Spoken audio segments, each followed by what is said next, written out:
Everyone, welcome back again.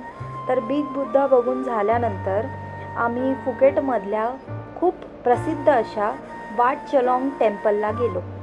Big बुद्धाच्या त्या शांत वातावरणानंतर आता फुकेटच्या सांस्कृतिक आणि धार्मिक बाजू जवळून अनुभवायची आम्हाला खूप उत्सुकता होती.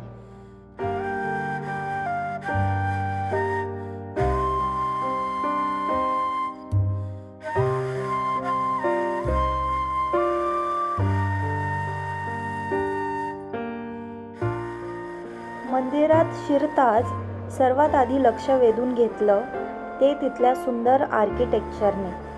मंदिराची रचना, त्यावरील नक्षीकाम, सोनेरी रंगसंगती आणि प्रत्येक गोष्टीतला बारकावा खरंच खूप सुंदर वाटत होता.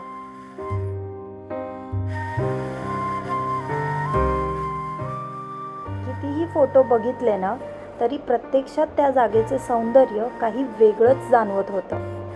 मंदिराच्या परिसरात अनेक बुद्धांच्या मूर्ती होत्या.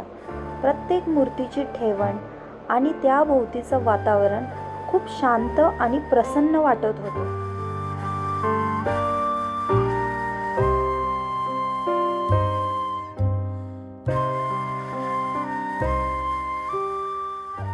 तेथेच वरच्या मजल्यावर बुद्धांच्या रेलिक्स म्हणजेच त्यांच्या अस्थींचा एक भाग सुद्धा जपून ठेवलेला होता. तोही आम्ही पाहिला. त्या ठिकाणी अनेक भाविक शांतपणे प्रार्थना करत होते.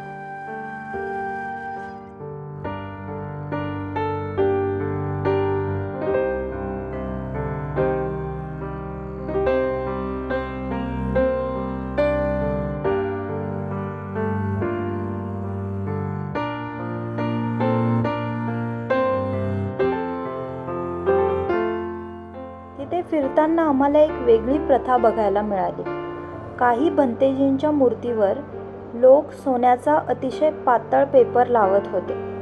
श्रद्धेने लोक तो पेपर मूर्तीवर चिकटवत होते आणि आम्ही पहिल्यांदाच अशी गोष्ट प्रत्यक्षात बघत होतो.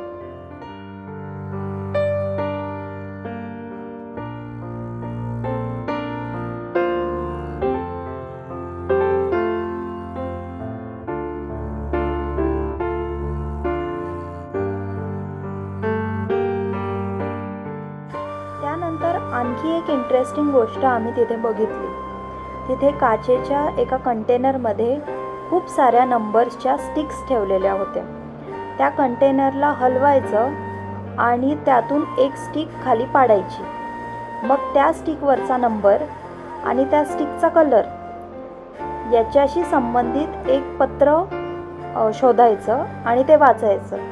त्या पत्रात तुमच्यासाठी काही मार्गदर्शन किंवा भविष्याबद्दल माहिती लिहिलेली असते.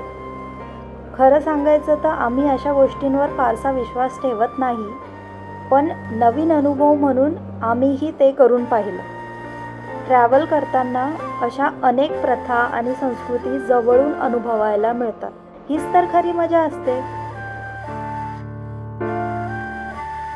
आणखी एक गोष्ट आमच्या लक्षात आली. मंदिराच्या परिसरात काही लोक फटाकेही फोडत होते. सुरुवातीला आम्हाला वाटलं की कदाचित कुठला उत्सव सुरू असेल, पण हा देखील एक रिच्युअलचाच भाग होता.